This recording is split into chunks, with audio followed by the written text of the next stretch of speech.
Hello, everyone. I am Aaron St. Dennis, the FF Mad Scientist, and welcome to the Mad Science Lab podcast.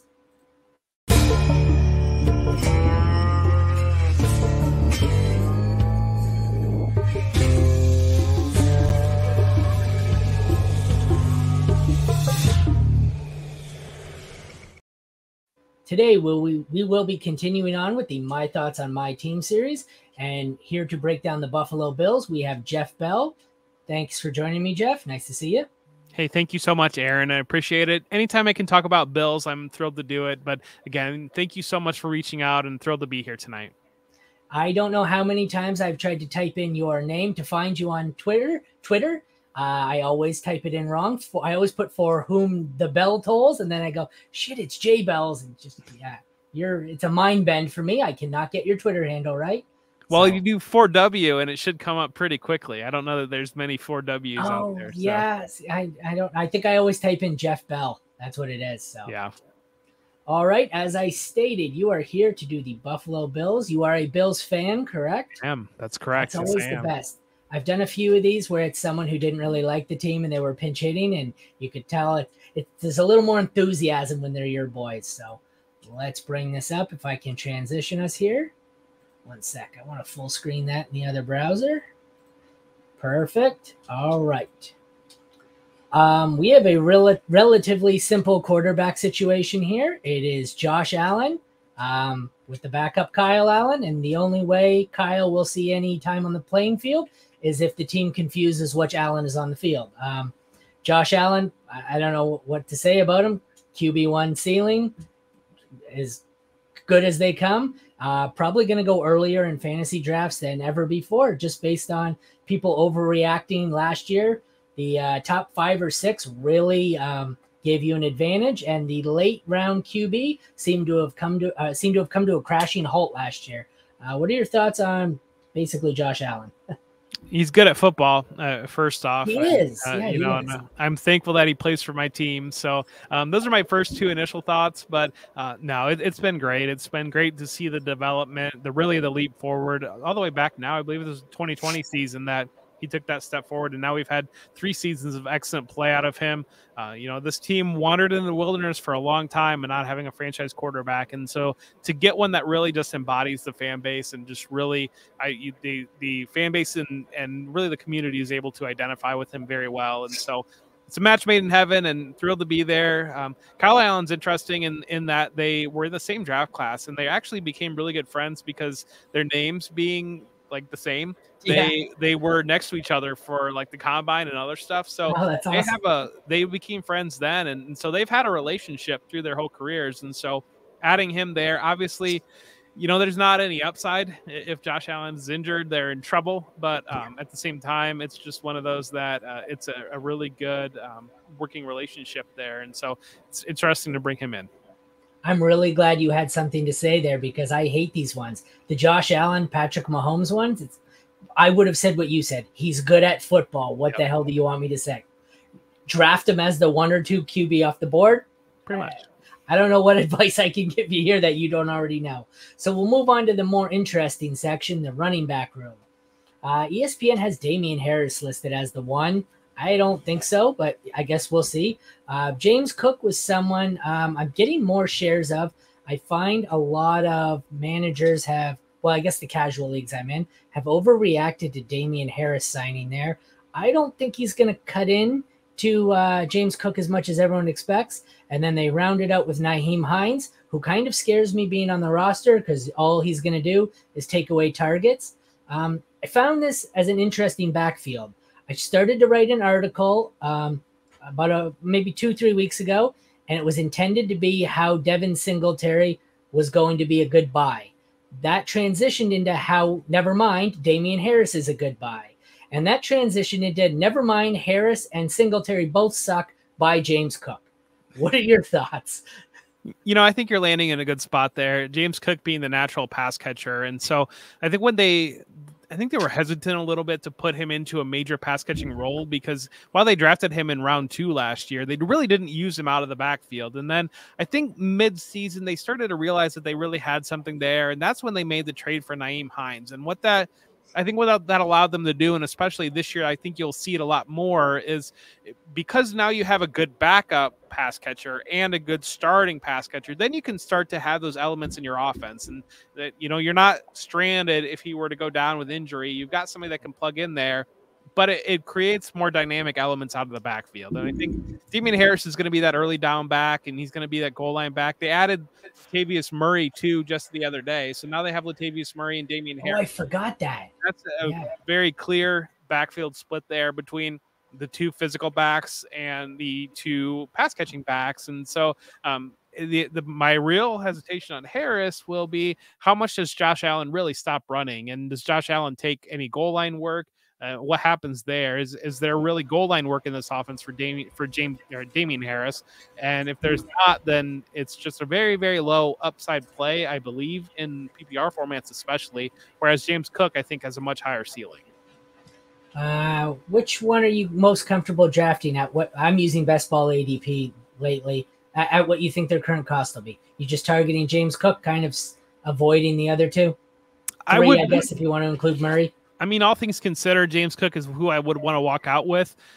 Usually, I don't know. I'm a funny drafter because I'll load up on wide receivers early, and then I'll just kind of take the running backs that are in there at ADP. And so I don't put – it's not that I don't put thought process in a running back, but I just get a healthy guy in a backfield, and I'm pretty thrilled. And so if Harris is later ADP, I'll probably end up with him a fair amount. But if I'm – certainly for Dynasty, I'm targeting James Cook out of the two of them. Well, I guess you want to diversify too, so I guess it doesn't hurt to have different shares of different guys. Yeah. Moving on to one of the more frustrating wide receiver rooms outside of Stephon Diggs, who is just elite. Gabe Davis. I'm always interested. Well, I'm not even going to go through the rest of them. I'm just going to start and stop with Gabe Davis. What are your thoughts as a Bills fan? Because I'm always interested to hear. Half the Bills fans love the guy, half hate him. Which side are you on? Well, I think last year he was really set up to develop into a more rounded receiver, and that didn't happen. And so I think there's certainly frustrations on that lack of development, because that would have been a big key piece of their offense had that really happened. And so I think this year, now the team knows what they know. And so the draft pick, and we'll get there, of Dalton Kincaid, kind of to play the slot. And I think that's going to allow Gabe Davis to play his more natural role as a field stretcher. I think he's going to be in a little bit more of a limited role, which I think he's going to be a little bit more comfortable in, because he really struggled to develop as a quick separator, to develop in the intermediate game, whereas he excelled when he was a field stretcher earlier in his career. And I know there's disappointment all across the fantasy landscape of what he did last year. Yeah. That's all relative to ADP. The ADP has come way down. He still had 800 yards and 7 touchdowns, and he was still, I believe he cracked wide receiver 3 landscape. I think he was a top 36 wide receiver, but you were drafting him as a top 20 wide receiver. And so when you're drafting him as a wide receiver 1.5 and you get a wide receiver 2.9, you're still kind of disappointed at what you get there. But I think he's worth buying now, especially being attached to this offense, being attached to Josh Allen. The upside that's there, if Stephon Diggs were to miss time at all, that team would be scrambling, and I think he would step up and really get a lot more targets in that type of situation. Outside of Diggs, what do you think the chances are that the second most productive pass catcher on the Bills is a tight end? I think it's high. I think they'll be. I kind of expect Diggs to be Diggs, and then a little bit of a 3-way, really 4-way split. I think on the other pass catchers between the two tight ends. I think Dawson Knox will still be involved. Everybody's ready to get rid of him, but he'll still be there and he'll still be involved. He's a favorite target of Josh Allen's. Dalton Kincaid, I think the development coming in as a rookie, I know it's difficult for a tight end, but I expect he'll still be pretty productive. Gabe Davis will have his role. Then I think James Cook will be involved too. And so as you walk down the depth chart a little bit more, I think Khalil Shakir, if you're in Dynasty, that's the guy that everybody wants to see do something, and he's got a chance to take that slot role. But I do think that Deontay Hardy is going to be a big part of the offense, because he does have the speed to stretch vertically. And outside of really Davis and Diggs, they really don't have a lot of great options on outside receiver. They don't really want to put Shakir out there, and Hardy has the speed to play outside. They brought him in as that Isaiah McKenzie role plus a little bit more. He can do a little bit more than Isaiah McKenzie because he has that speed. And one of the things to note on him is walking through their free agency, they lost Tremaine Edmonds, and that was a big loss, but that was a big contract in free agency. And so they wanted that comp pick because they knew they were going to get a 3rd-round pick for him. And so they were very, very cautious on who they signed, because you look at Damian Harris, you look at Kyle Allen, those guys were signed under $2 million. Those guys signed so they weren't eligible in the comp pick formula. Whereas Deontay Hardy, they gave him a 2-year, $8 million deal. So he qualified in the comp pick formula. So they acted quickly on that before they even knew if the math would play out to allow them to get something for Tremaine Edmonds. And so they targeted him as a key piece. And so I think that he's going to be more than what people are kind of considering in their mind.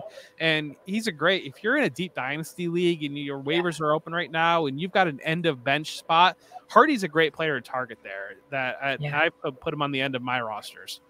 Yeah, because the other ones they have here, Sherfield, Desmond Patton, and Isaiah Coulter, even with the rookie out of Florida, Justin Shorter, I don't think there's a whole lot of use there. Sherfield's a good football player, but I don't know. He's not going to get any sort of volume. Yeah. And Shorter is interesting in terms of being a physical development wide receiver. He's 6'5", 230 pounds, and he tested very well at the combine. He was a 5-star recruit coming into college and moving through college, and he wasn't productive, and so that's why he fell off a little bit. But it's interesting. I think that what they're trying to build with Ken Dorsey coming over from Carolina, if you remember back when Carolina, right when they had DJ Moore early in his career, they still had Greg Olsen at tight end as a pass catcher at that tight end. Right at the end of Cam Newton's run, they had Christian McCaffrey for a little bit as a pass catching running back, and they had Devin Funchess on that team too. And so Devin Funchess was kind of that wide receiver tight end hybrid type, and Schroeder really has a very, very similar physicality, athleticism, body type as Devin Funchess. Absolutely. I remember him, Michigan fan, so I know him well. Okay, yep.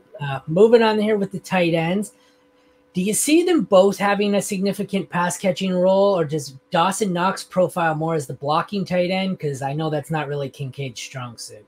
Yeah, I think hypothetically you think that Knox is going to be the blocking tight end.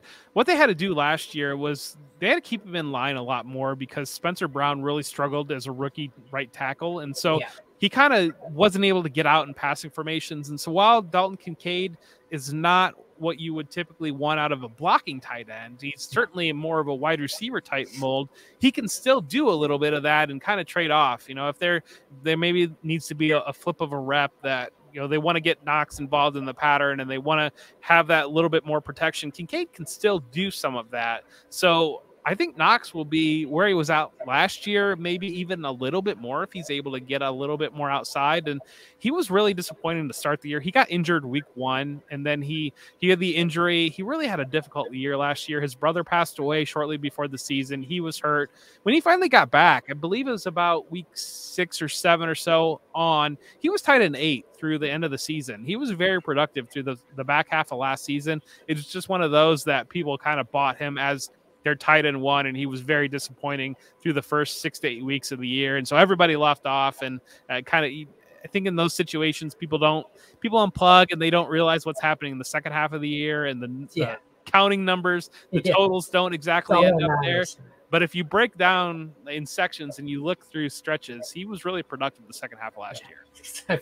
I've got those, a couple of my casual work leagues or, family leagues where it's, I'll trade you the Taysom Hill. Taysom Hill was the tight end 3 last year. Yeah. Oh, Jesus, we're not going to play this game, guys. But he was the 3rd overall. I'm like, he put up 45 points in one game and then didn't do anything for the rest of the year because he's useless. But the counting stats at the end of the year. But so after breaking down this roster, with the exception of the high end Allen and Diggs, it sounds to me like there's a lot of potential, but a lot of uncertainty. So it might be a good team to kind of diversify and get a share here and there of each player, and hope you get 1 or 2 shares of whoever it is who hits. I guess that would be my next question. Based on what you think ADP will be for these guys once we get to that part of the season, who is someone you think you're going to target and own a lot of in your leagues? I want to grab Kincaid because I think that if he really does have that slot wide receiver type, receiving tight end type role and really emerges as the second target in this offense, that's going to be he's going to be a top 5 tight end, and you're not going to pay a top 5 tight end price on it. So that's the upside hope on there, but there's a path there. And so that's a guy that I want to target and get on as many of my rosters as I can. I'm trying to decide for myself. I think I'm going to have a lot of Cook. He doesn't seem to go that high in drafts. Everyone seems to be scared off with Damian Harris and Nyheim Hines there. So I think Kincaid or Cook would be it for me. How about your avoid? Is there someone you think is going to go too high? For me, it's probably always Gabe Davis. I'm just not a huge fan. Yourself? No, I don't think there's an avoid in this offense, to be honest with you. I think it's going to be baked into ADP really on all these guys. I understand frustration on Gabe Davis, and especially if you bought him last year and you feel burnt. But again, I think that ADP is probably going to be pretty accurately spread on these guys. And I think that there's enough uncertainty. There's enough upside in this offense, certainly with Josh Allen, but there's enough uncertainty in this offense as well that this is an offense that you want to grab pieces of. And I'm going to take a guess that your sleeper is Deontay Hardy. Yeah, if we're gonna go there, if we're gonna go deep like that, I think Deontay Hardy is a fun sleeper. Now that's going to be in deeper leagues and deeper dynasty leagues, and that's just one of those that, as you're looking in those type of rosters, if you play in leagues like those, you know you're familiar, like you're really scrounging that waiver wire for somebody that can do much of anything. And I do think that Hardy's a guy that's probably available in a decent amount of those leagues that does have the upside that if he develops, we saw that a little bit 2 years ago with the Saints. He had a little bit of a productive run. I think he ended up somewhere around 500, 600 yards that year. And so it's there. But again, it's just, he's going to be in his best offensive environment really for the last couple of years. I think he's available on a lot of dynasty waiver wires because people don't know what the hell his last name is this year. That too, but I think that people he's not even on the radar because I think people in Dynasty are thinking Khalil Shakir and they're thinking that depth chart is pretty well settled at this point. But I think that Hardy can do a little bit more than Shakir. I only knew who he was because I was a Saints fan, and I know that when Michael Thomas went down and they went through that year where it was Traquan Smith and Hardy and pretty much anyone they could get off the street, he did produce, and he was pretty good deep threat, I think. There you go. So he's a good player. Being a Saints fan, he's a good player. He definitely was better than I expected. But yeah. All right, so they finished as the 2 seed in the AFC due to some really weird. We won't go down that stretch. Second in the AFC with 13-3. Where do you see them finishing in the division this year? And 13 wins, over, under, or the same? I think that they go under 13 wins. I was looking at their schedule last night, and I think that 12-5 feels kind of right. They have the Bengals. I think they go on the road to play the Bengals, the Eagles, and the Chiefs, and so that's going to be difficult. And then I think that the Dolphins and the Jets, they split that last year, and we know the Jets are certainly better, and the Dolphins played them difficult last year. So I think 12-5 feels about right, and I do think that will probably be enough to win the AFC East just because I'm a little bit skeptical on Aaron Rodgers just really lighting it up and winning games, and I'm a skeptical on Tua Tagovailoa's ability to stay healthy through the entire season. So I still have them as the favorites to win the division. I don't know that they're going to be competing for the tippy top of the AFC just because the Chiefs are really tough and difficult to catch there. They had a lot of luck play their way in order to really put that down to the wire last year and still weren't able to close it out. And then Cincinnati as well. I think we know Cincinnati is going to be pretty good. Yeah, since he's there for me. All right. Well, thank you for joining me, Jeff. It was great. You want to take another chance here to tell everyone where they can find you? Yeah, you can find me on Twitter at For Whom J Bell Tolls, and you can find me with Football Guys, all the content coming out there. Make sure to check out the Football Guys Rookie Guide. We've released that. That's entirely updated for the NFL Draft. Over 130 rookie profiles. We got undrafted free agents profiles in there, that scouting reports on them, team fits on undrafted players. So everything you could possibly want to know about this rookie class is going to be in that, and it's going to be very easy presentation, easy to read, very digestible. And so make sure to check that out. You can find me the Patreon with the Debbie Royale as well, and then the Football Guys College Football Show that we release on Thursdays. And so our newest episode is out there. We ran through every single team in the NFL Draft last night, fantasy wise, and we spent about an hour running through everybody. So make sure to check out that episode. We went very quickly, and so if you're a dynasty brain, if you're a rookie player, whatever it might be, we got you covered. And so you're going to learn something listening to that episode. But Aaron, thank you so much for having me on. I really appreciate it.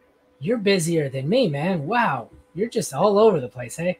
Yes. And thank you for coming on. Like I said, it was a pleasure to have you. It's great to see some passion in the Bills. And I know it's tough. There's a lot of easy ones to dissect, and then it gets a little bit more boring. But thank you very much for coming on, Jeff.